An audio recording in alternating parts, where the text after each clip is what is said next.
You ever notice how everybody's selling something these days, but nobody stands behind it? That's the difference. This ain't hype. This ain't influencer bullshit. This is Frank Pecoraro. Frank don't put his name on garbage. Never did, never will. See, where Frank comes from, your name is your bond. You screw it up once, that name's finished. So when Frank backs a product, whether it's food, business, or something built to last, it's been tested. It's been questioned. And it's been approved the old way, across a table. With people who don't forgive mistakes. This is quality you don't gotta explain. Trust you don't gotta sell. And standards that don't bend. No gimmicks. No shortcuts. No clowns. Just straight, reliable, do it right the first time shit. Frank Pecoraro. If his name's on it, you can take it to the bank and walk out smiling. Because reputations are hard to build, and real ones don't come with return policies.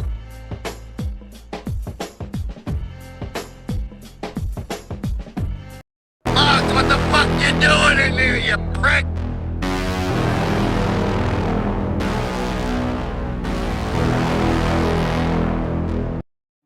The Vegas Skim.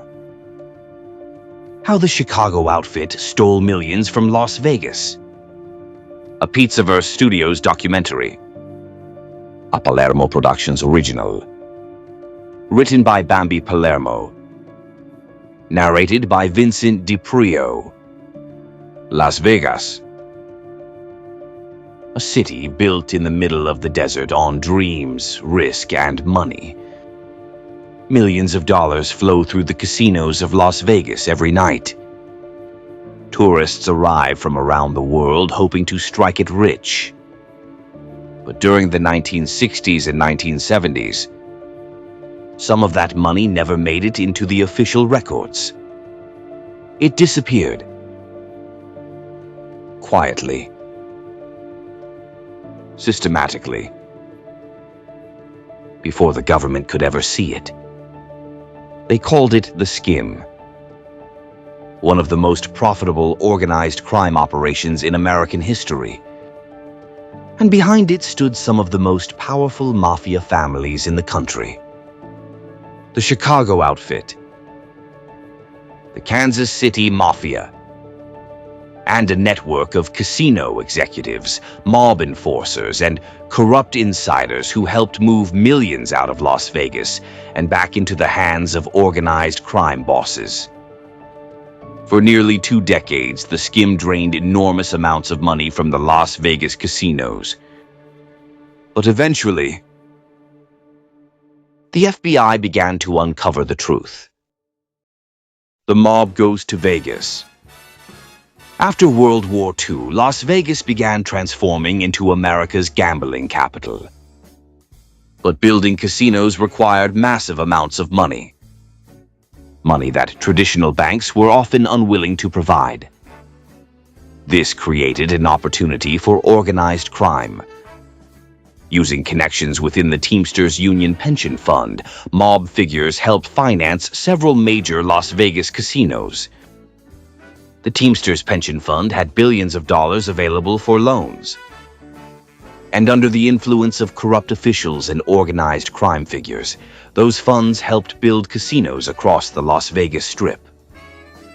Casinos like the Stardust, the Fremont, the Hacienda, and others became deeply connected to mob-controlled financing. Behind the scenes, the Chicago outfit and other mafia groups had a stake in these casinos. But they didn't just want profits. They wanted something better. Cash. Untaxed.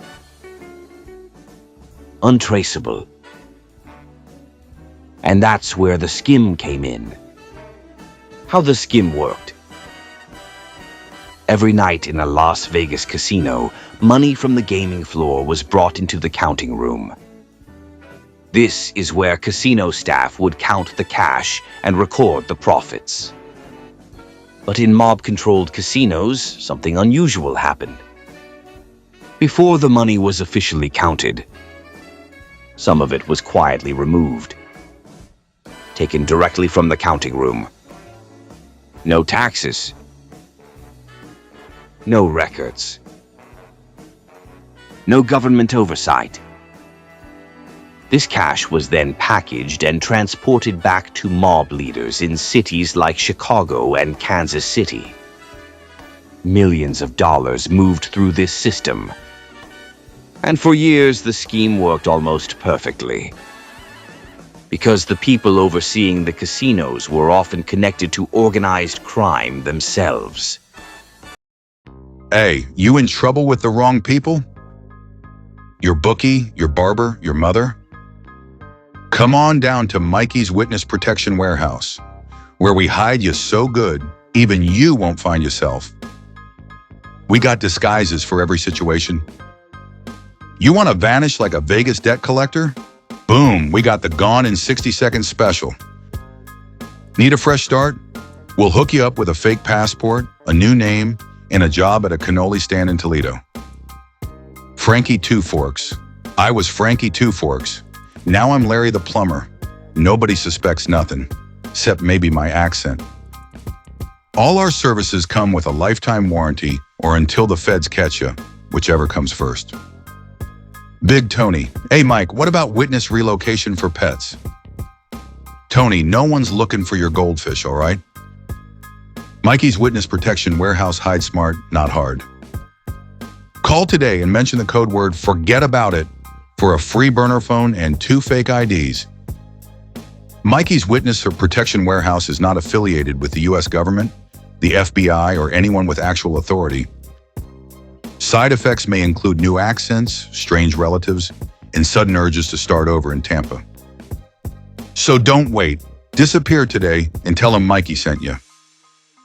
Actually, don't tell him nothing. Mikey's Witness Protection Warehouse. We'll make you a nobody, professionally. Enter Tony Spilotro. To protect the Skim, the Chicago outfit sent one of its most feared enforcers to Las Vegas. His name was Tony Spilotro.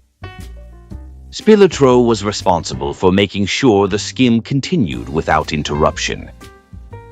He enforced discipline, protected mob interests, and dealt with anyone who threatened the operation. But Spilotro had ambitions of his own. While overseeing outfit interests in Las Vegas, he formed a burglary ring known as the Hole in the Wall Gang. The group specialized in breaking into safes and jewelry stores across the city. Their crimes eventually attracted major law enforcement attention. And that attention began shining a light on the larger mob operations in Las Vegas. The FBI moves in. Throughout the late 1970s and early 1980s, federal investigators began targeting organized crime's influence in Las Vegas. Through surveillance, wiretaps, and informants, the FBI slowly uncovered the structure of the Skim operation. Investigators traced the money from the casinos to mob figures in Chicago and Kansas City. This investigation eventually became one of the most significant organized crime prosecutions in American history. Several powerful mob leaders were indicted and convicted for their roles in the Skim. The case exposed how deeply organized crime had infiltrated the Las Vegas casino industry. And it effectively ended the Mafia's direct control over many major casinos. The fall of the Vegas mob. As federal investigations intensified, the Mafia's grip on Las Vegas began to collapse. Casinos increasingly fell under the control of legitimate corporate ownership. mob-controlled executives were removed, and federal prosecutions weakened the criminal networks that had once dominated the city. But the end of the Skim also triggered internal tensions within the mob. Some leaders believed that Tony Spilotro's actions had brought too much attention to Las Vegas. In 1986, Tony Spilotro and his brother Michael were brutally murdered in Indiana. Their deaths marked one of the most infamous mob hits connected to the Vegas era. The Vegas Skim stands as one of the most remarkable organized crime operations in American history. For years, the Mafia quietly siphoned millions from the casinos of Las Vegas, funding criminal empires across the country. But eventually, the combination of federal investigations and internal mob conflicts brought the operation to an end. Today, Las Vegas casinos are owned by massive corporations.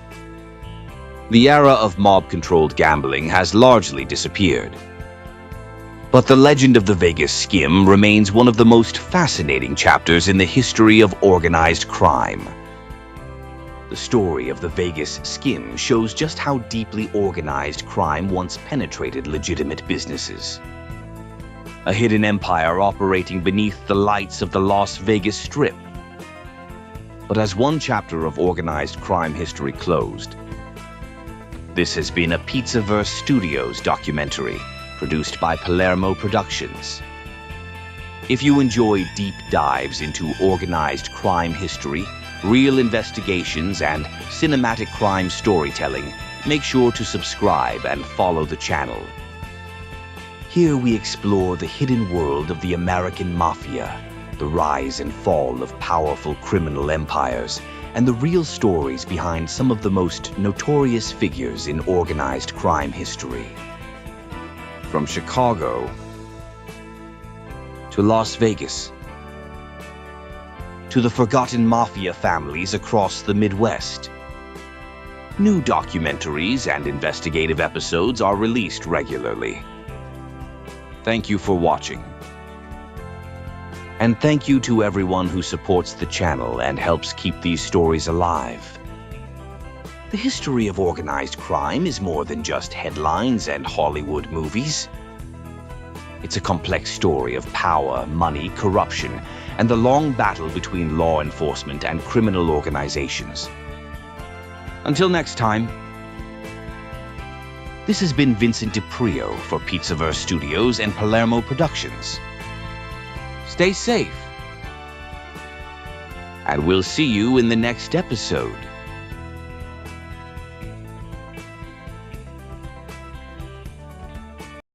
Next time,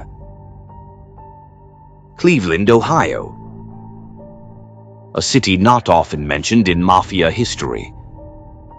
But behind the scenes, the Cleveland crime family controlled powerful rackets across the Midwest for decades.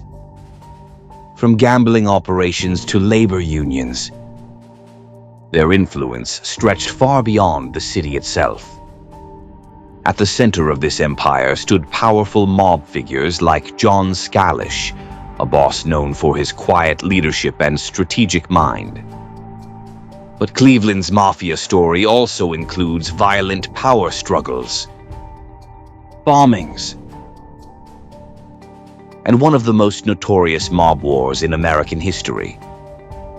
A war that would leave bodies in the streets and attract the attention of federal investigators determined to bring the organization down. Next time,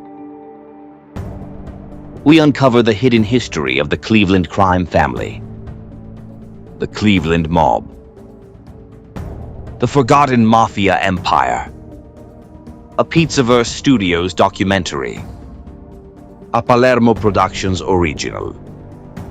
Coming soon.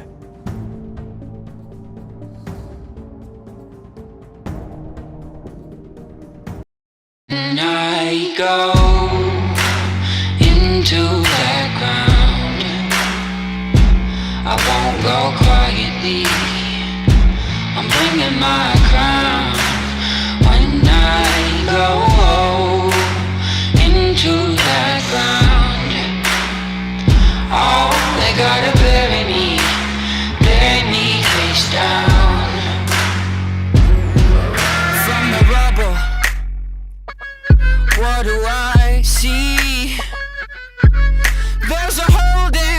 thinking that they're gonna harm me, saying that I'll never get free. Oh, I got troubles, they won't let me be. But I won't get tired, set the town on fire till my troubles got trouble with me. Thinking that they've won, it's only just begun. When I go into that ground, I won't go quietly, I'm bringing my crown. And when I go into that ground, oh, they gotta bury me face down.